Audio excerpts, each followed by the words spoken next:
Imagine you're standing in front of a door to a magic room. When you enter into this room, you're going to have a choice to make. As you enter, you look, and to your right, you see on the floor a pile of money. There's $1 million sitting there. Wow. You look to your left, and you see an old man who has fallen and broken his hip. He needs your help. Now, since it's a magic room, whatever choice you make, the other option will immediately disappear, and also no one in this room will ever know what choice you make except for you. So do you go to the right and take that money, thinking, I have a family, I have a future, my roof is leaking, I need this money? Or do you go to the left, and do you help that old man? Do you get on your magic phone and maybe call the magic ambulance? Or do you think, if I take $1 million and I donate it to some affected charities, I could help hundreds, maybe thousands of people, and not just one? What do you do? Why should we care about that old man? Why should we care about children in Nepal? Why should we care about each other?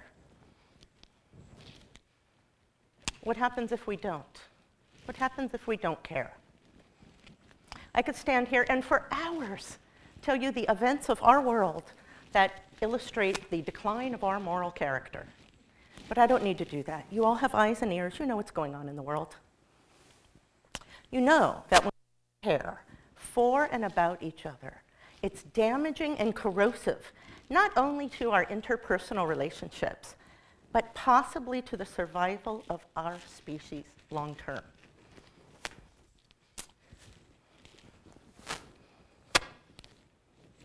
So tonight I'm going to talk a little bit about altruism and compassion. I teach altruism through the critical thinking classes in the philosophy department here at Cerritos College in Norwalk, California. And I am also blessed and so proud to be the faculty advisor of the Altruism Club here on campus. And in my spare time, I actually run a small nonprofit group in the country of Nepal.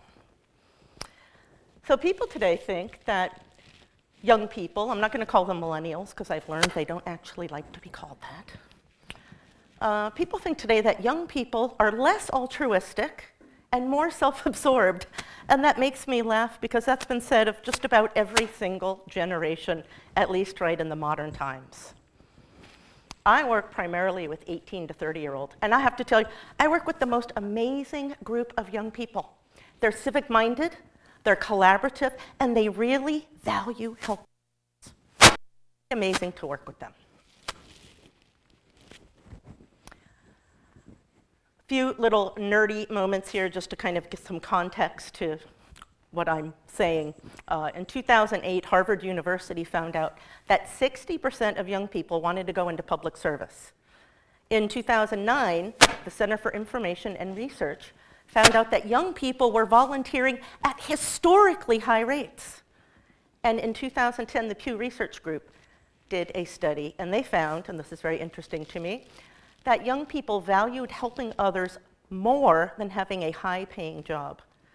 And that last little bit's especially interesting to me because I talk to my students about the exhaustion that comes from pursuing a consumer-driven lifestyle.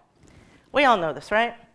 You buy your screen TV, you get it home, you put it in your living room, and after a few weeks you're like, did my living room get bigger?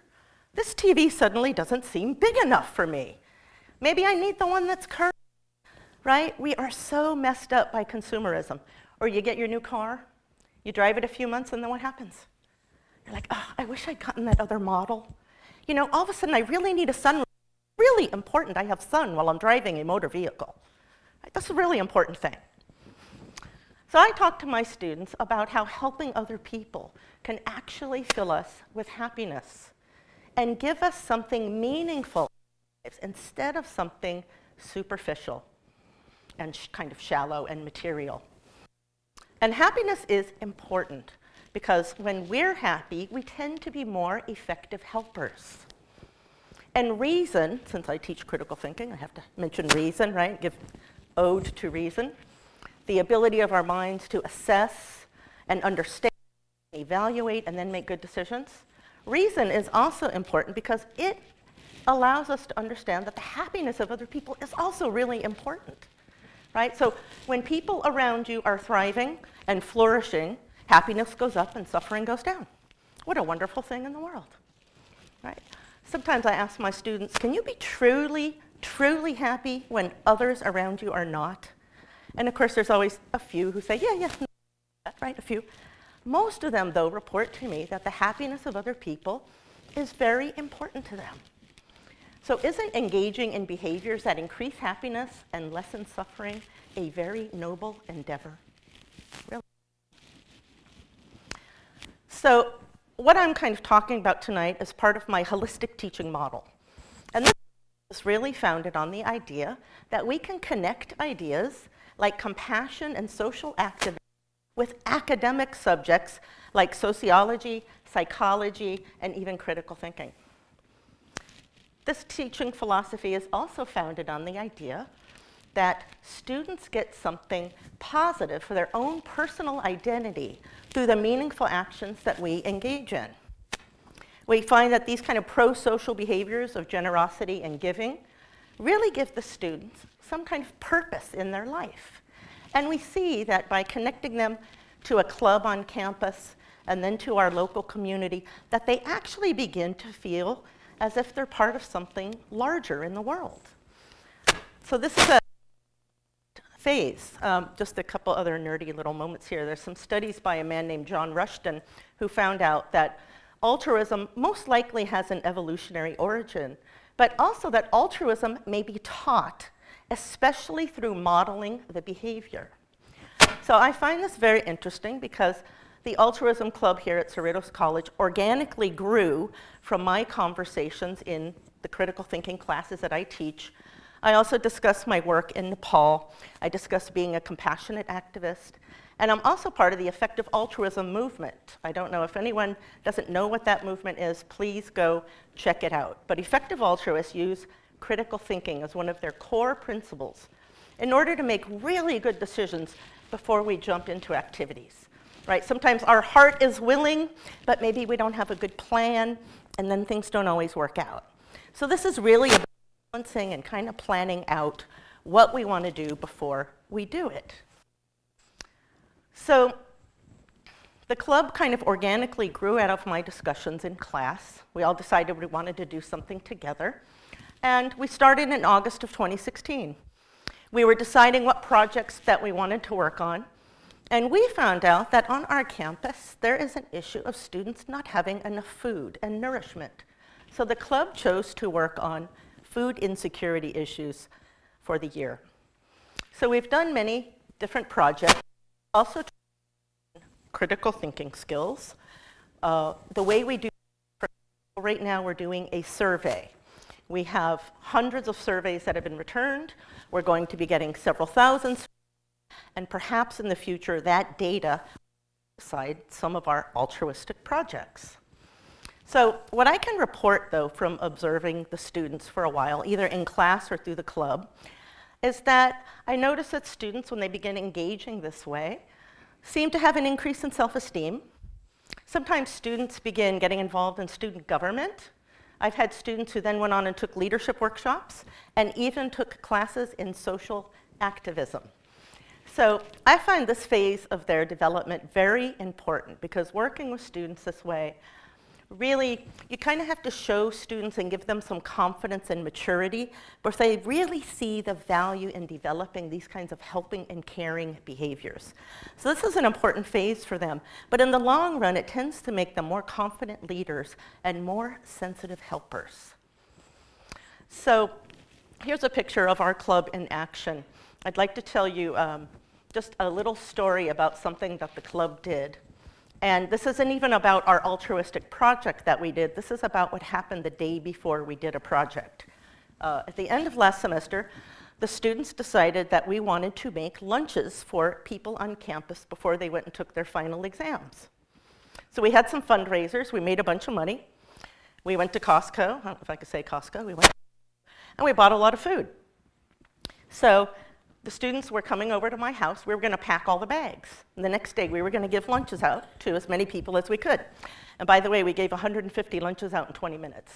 It was amazing. What happened, though, students come to my apartment. We get all the food out. We get everything all ready to go. And I noticed the students aren't putting the food in the bag. And I'm thinking, what are they doing? And I look, and they have pens out, and they're drawing all over the brown bags. And I'm thinking, what is going on over there? I did not tell them what to do. I did not know what they were doing. They spontaneously began drawing little hearts and peace signs and writing messages on the bags. Be inspired. You can do it. Christmas break's almost here. Girl said she would, and she did. They went onto Google. They start writing all these motivational messages all over the bags and decorating them. I was so touched by this. My students, not one of them said one word that day that I need to get home and study, which I have to say probably is good because I prepared them to not cram the day before, so maybe they were already prepared. I don't know. No one said the word I the whole day. So the next day we gave these lunches out. That was our altruistic project. But to me, what happened the day before was so special. And you know why? Because I watched the young people that I work with. They sat there for hours, and all they do was make the students happy the next day. They didn't want to just put food in the but they also wanted to make their heart smile. When students came and picked up their bags, students, I don't know if you could see this one here, they were walking away just looking at it like, what is this little special gift that I have in my hand? And it made the students in the club so happy because basically they knew they were doing something really full of joy and kind of beautiful for the students here. So I have to tell you, I have seen altruism right in front of my eyes, and I see it every day here at Cerritos College. Now, you don't have to get on a plane and go to India and help the poor to do altruistic acts, right? If someone falls down, you can help them up. If you see a professor with a big stack of papers, open the door for them. Maybe you share your lunch with someone. It's a very easy thing to do. And I have to tell you, the altruism that I see going on here with the students I get to work with, it's a beautiful, beautiful thing. I see them transforming. I see them growing. I see them becoming more confident. And I see them also realizing that they're part of something so much larger than just what's going on here. So we connect them to the college, we connect them to the community, but I see as we are acting locally, they begin to think globally. So I have to tell you, the young people I get to work with, sometimes they are underappreciated. I find them to be motivated, intelligent, and have this tremendous capacity to care for others. It's just, this is the blessing of my life to be able to work here and work with this population. It really is. So please, do not underestimate young people. They have so much to offer, and the ones I know are ready to get out there and help transform the world with me. So I'm really excited about that. So kind of wrap it up very quickly here today. Here we are, happy faces. We also call ourselves the CIA, Compassion in Action. That's our nickname. So basically, I would like to end today with this. It's a paraphrase. People think this is a direct quote, and it's not. Aristotle said, though, educating the mind without educating the heart is no education at all. And that is why I teach altruism here at Cerritos Community College. Thank you so much.